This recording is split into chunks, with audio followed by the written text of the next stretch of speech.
C'est une conférence de presse qui avait pour objectif d'éclairer l'opinion sportive sur la fusion-absorption de l'Association sportive African Star et du CSB, deux clubs affiliés à la Ligue de football de l'Ogooué-Maritime.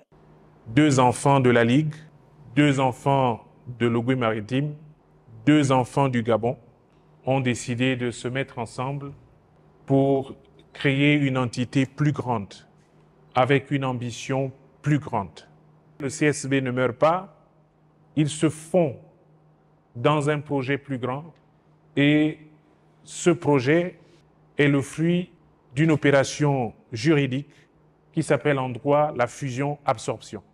Pour aboutir à cela, nous avons d'abord eu ce qu'on appelle une rencontre de volonté entre la présidence donc, du CSB et la présidence d'African Star. Et après la rencontre de volonté, nous avons dressé un acte de fusion, un acte juridique de fusion qui fixe les contours de la fusion et ainsi que les conséquences de cette fusion. Et une fois cet acte a été signé entre les deux présidents, la règle en la matière voudrait que cet acte soit entériné par les assemblées générales de chaque association sportive. Et c'est ainsi que nos assemblées générales respectives se sont réunies et ont entériné cet acte-là. Au-delà de l'ambition de conquérir sportivement le Gabon en particulier et l'Afrique en général, le président d'African Star est revenu sur bien d'autres avantages de cette fusion-absorption. L'avantage également de cette fusion, c'est que nous bénéficions déjà de l'expérience, pour ne pas dire de l'expertise du CSB en matière de gestion d'effectifs, mais également sur même l'évolution au sein même du championnat national, aussi bien de première division que de deuxième division.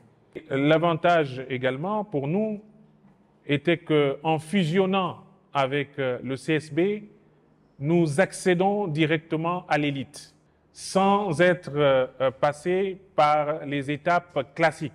Autrement dit, en français facile, nous avons, par les mécanismes de la loi, nous avons pris l'ascenseur plutôt que de prendre les escaliers. À la Ligue provinciale, on dit tout simplement bravo. Bravo, bravo. Qu'est-ce que cela apporte, qu'est-ce que cela implique pour la Ligue de football de l'Ogooué-Maritime? Ça redore déjà l'image de la Ligue de football de l'Ogooué-Maritime. Cela prouve que nous avons dans l'Ogooué-Maritime des clubs qui veulent aller le plus loin possible, qui veulent non seulement atteindre l'élite pour l'atteindre, mais aller bien au-delà et pourquoi pas à l'international.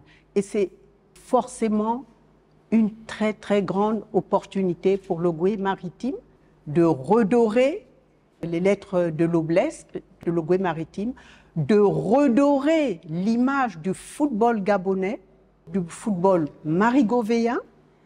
Et donc, oui, ça a un impact très, très, très important et un impact positif. Et je sais qu'ils iront loin parce que je serai derrière eux, je serai comme un fantôme, je les titillerai à chaque pas parce que c'est le bonheur de l'Ogooué-Maritime. Ce sont au total 600 athlètes de toutes les disciplines et catégories confondues du CSB qui sont mis à la disposition d'African Star. L'association sportive créée en 2020 devient par cet acte African Star United.